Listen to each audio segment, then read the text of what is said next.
Yaloha semuanya, gimana kabar kalian semua hari ini? Coba absen di bawah yang baru pulang sekolah, atau mungkin baru pulang kerja. So, pada video kali ini kita akan melanjutkan alur cerita dari anime yang membuat para bocil sekitar rumah gua teriak-teriak ayam atomik berulang kali sampai ada yang cepirit di celana. Tapi sebelum kita mulai videonya, buat jadi kalian yang nganggur, tolong di-push dulu tombol subrek, like, dan notifikasi di bawah, biar kalian semua gak ketinggalan alur cerita anime gua yang lainnya. Oke, tanpa berlama-lama lagi, inilah dia Kage no Jizurokusa season kedua, episode ketiga.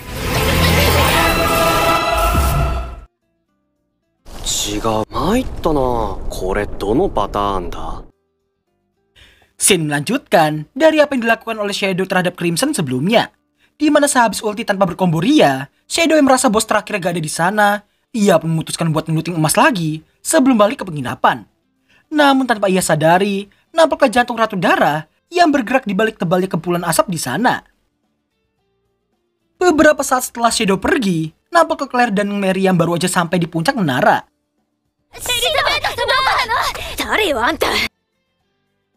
Di tengah kebingungan, karena tak dapat menemukan Shido ataupun Elizabeth di sana, Mary yang menyadari bahaya yang sedang mengincar pun langsung berteriak supaya Claire cepat menghindar dari sana. Namun sayangnya,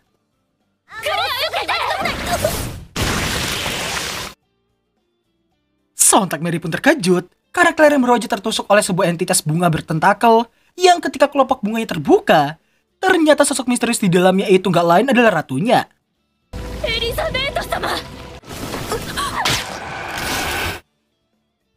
Diincar Claire, kemungkinan besar karena ia adalah seorang manusia. Maka dari itu Elizabeth membutuhkannya untuk mengisi asupan darah dalam tubuhnya. Di tengah Mary yang terduduk lemas karena tak percaya ratu baik hatinya kini telah lepas kendali, secara tiba-tiba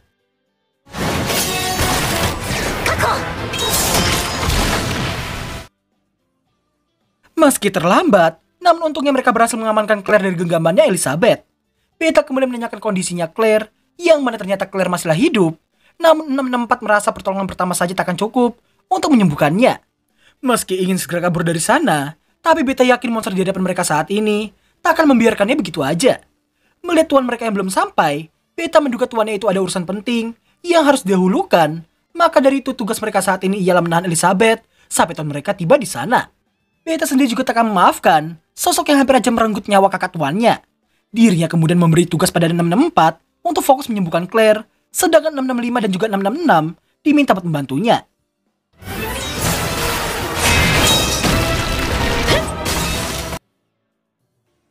Sungguh kompak sekali. Kombinasi Beta dan juga dua anak buahnya terlihat mampu melakukan perlawanan. Melihat hal itu, Mary pun merasa aksi mereka barusan sangatlah sia-sia, karena ratunya dari dulu selalu menahan diri saat menghadapi semua hal. Bersama dengan meledaknya energi sihir Elizabeth, nampaknya Yukihime yang memperhatikan dari atas salah satu pilar di sana. Disusul dengan Juggernaut yang baru aja tiba, usai memanjat menara dengan berlari di tembok. Namun bukan yang ngucapin salam atau loha kayak Wam 2, Juggernaut malah langsung menyerang Elizabeth tanpa menyadari besar perbedaan kekuatan di antara mereka.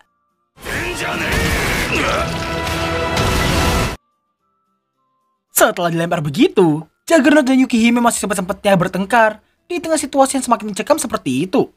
Elizabeth yang tidak hanya berdiam diri pun terlihat mulai bersiap melakukan penyerangan.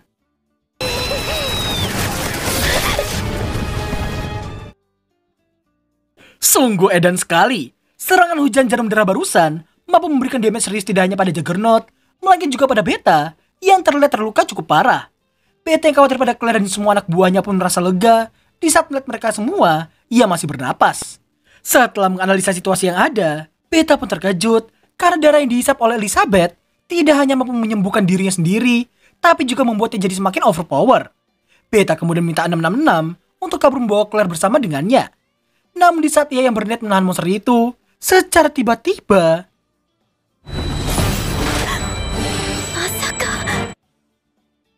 rupanya dugaan tentang vampir dan penyakit kerasukan iblis benar-benar memiliki keterkaitan satu sama lain. Beta pun sangat shock karena baru menyadari bahwa sang Ratu Darah bisa manipulasi darah orang yang mengidap penyakit tersebut. Beta semakin dibuat gak berkutik di saat Claire yang juga terdampak serangan Elizabeth barusan.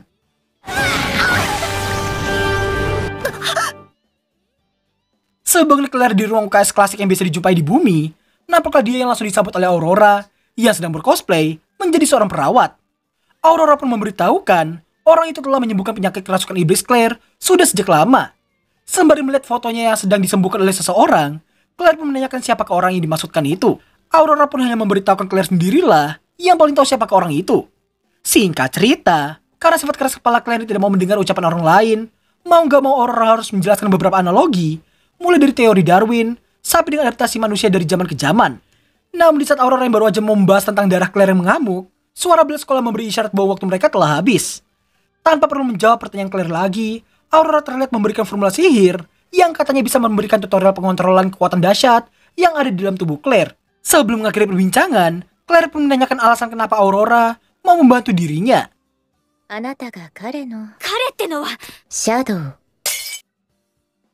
Scene kembali ke realitas saat ini. Nampaknya Beta yang sangat terkejut karena wujud Claire saat ini yang telah berubah menjadi sosok penyihir bencana Aurora. Beta yang khawatir pada kakak tuannya itu pun langsung menanyakan di mana Claire saat ini.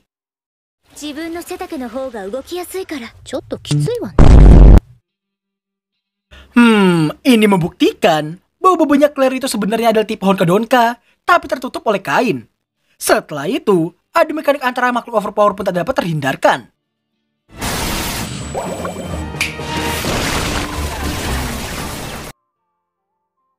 Wedan sekali. Di tengah serangan gak ada otak dari kedua entitas OP ini, semua orang di sana pun hanya bisa terdiam memandangi pertempuran gak ada otak di hadapan mereka saat ini. Serangan demi serangan terus Aurora lancarkan, yang bahkan ada satu momen yang sempat membuat gua tercengang karena jurus yang dikeluarkan olehnya terlihat sangat tidak asing.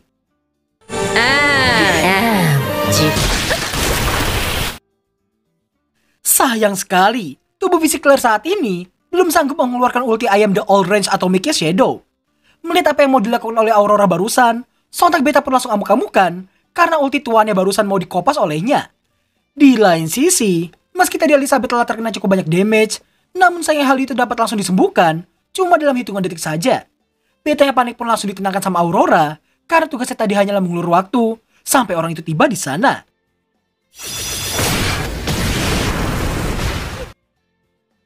Inilah sosok yang sangat kalian idolakan, muncul dengan sangat epiknya, sembari banyak keping emas yang hancur berkeping-keping karena kegoblinnya sendiri. Kemunculan itu pun menambah stage bonus dari yang awalnya para mob melawan last boss menjadi last lord melawan last boss.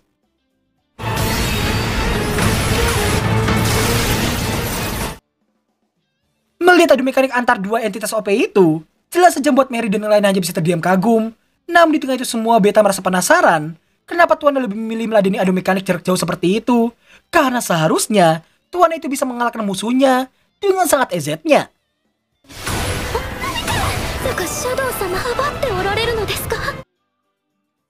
Bersama dengan itu, secara kebetulan ini MC Sable mengucapkan beberapa kata yang dikira sama Beta semua kata-kata itu ditujukan untuk mereka. Yang padahal kalau kita telah lagi, kata-kata gue gak mau kehilangan satupun, maksudnya itu semua koin emas miliknya yang saat ini terlihat hancur berkeping-keping. Semua hal itu jelas membuat ajang komedi action yang membuat gue pengen nampol MC anime ini untuk kesekian kalinya.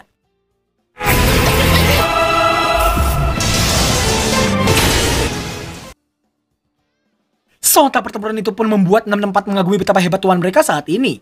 Berbeda dengannya, ekspresi wajah 665 malah seperti bertanya-tanya, kenapa bisa ada koin emas di sana?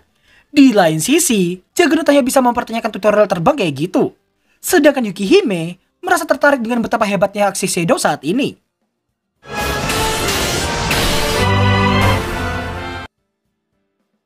Shadow yang udah bosan pun memberitahukan bahwa ia hendak mengakhiri permainan mereka saat ini. Elizabeth pun meresponnya dengan menanyakan siapakah namanya.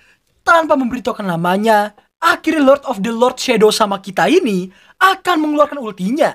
Namun bukan I am Atomic ataupun I am the All Range Atomic, melainkan satu ulti baru yang memiliki dampak berbalikan dari kedua ultinya selama ini. I am Recovery Atomic. Sumpah sejauh ini yang paling keren banget menurut gua sih. Kalau menurut kalian gimana? Coba komen di bawah. Setelah berhasil mengalahkan Elizabeth, Nampaklah beta yang bersyukur karena Claire saat ini sudah lebih baik dari sebelumnya. Namun tidak dengan tangannya yang sepertinya habis dilahap oleh rasukan iblis sebelumnya.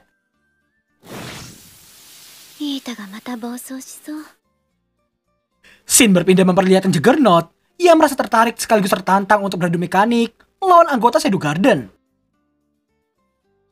Keesokan paginya, nampaklah Hiyoro dan Jagaya punya pemikiran yang sama dengan Goldo dan juga Quinton. Yang mana mereka sama-sama berpikir untungnya mereka masih bisa hidup setelah melalui situasi bak di neraka seperti tadi malam. Di seberang rel, terlihat Shido yang lagi makan bakpao sembari memikirkan konsep ghoul, vampir, dan juga kerasukan iblis yang sebenarnya sama, hanya saja pemanggilannya saja yang beda dan menyembuhkan semua itu sangatlah mudah baginya. Meski begitu, ada satu penyakit yang dirasa mustahil untuk bisa ia sembuhkan.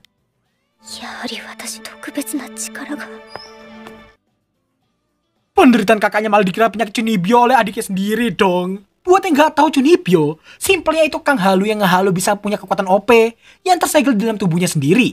Dan Shido sendiri hampir aja keceplosan di narasi bahwa itulah jalan yang sedang ia tempuh saat ini. Tak lama berselang, Claire memberanikan diri untuk memberitahukan soal kekuatan misterius yang sedang bersemayam di tangan kirinya saat ini. Mendengar hal itu, Shido sebagai adik yang baik mengaku akan terus mensupport sang kakak dari belakang.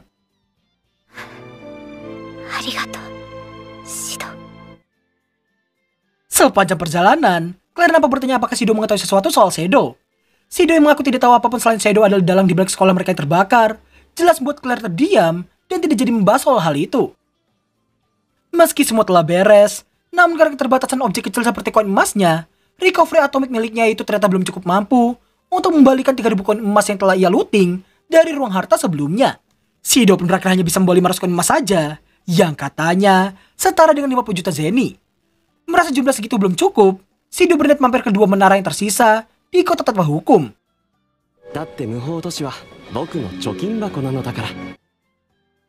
Scene berlanjut memperlihatkan Shido yang baru aja menaiki kereta di malam hari. Di dalam, nampaklah Shido dalam wujud shadow-nya yang sedang bertemu dengan Yukihime.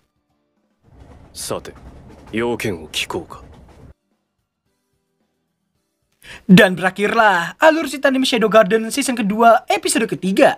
Saatnya kita buka sesi baca komentar. Yang pertama datang dari userku 2HM9C8B. Bang, Undead Unlock kapan bang? Guys. Buat kalian yang nonton baik-baik Undead Unlock gua waktu itu, kalian harusnya lihat betapa gilanya gua ngasih sensor kan. Perlu kalian tahu aja, itu gua takut banget kena kuning, ya. Jangan nganggap remeh dolar koneng coy. Banyak YouTuber yang kehilangan algoritma mereka gara-gara label yang satu ini. Gua yakin beberapa dari kalian pasti punya panutan YouTuber yang mungkin subbreakernya misalnya aja 500.000 orang, tapi yang nonton cuma di kisaran 10.000 sampai 50.000 doang, atau bahkan di bawahnya 10.000. Dan dolar kuning itu salah satu faktor penyebabnya. Oke lah, next aja lah. Komentar kedua datang dari Sidu saja 9603. Bang, bahas anime Hametsu no Okoku dong, please dibaca. Tenang, gua baca. Tapi gua pas nonton episode satunya aja ngabisin satu saset tisu emak gua cuy. Bukannya lebay lo ya, tapi sudut pandang tiap orang itu berbeda-beda. Dan gua itu emang tipe yang terlalu gampang nangis kalau ngeliat anime atau film yang berhubungan erat dengan drama keras yang kayak gini. Contoh gampangnya aja Anohana, Plastic Memories, dan juga Shigatsu wa Kimi no Uso. Oke, next. Ketiga datang dari Sapril MBT 1603. Bang, lu suka loli apa milep? Serius nanya. Onesan, alias cewek berjiwa kekakakan gitu. Lalu komentar keempat datang dari Yen Kiaja. Suara si Grit itu rada ngeselin karena kayak mas-mas lemes. Oh, mas-mas lemes. Masmu ini. Oke, sekian dulu dari gua. So, thanks for watching dan sampai jumpa di episode berikutnya. Bye-bye.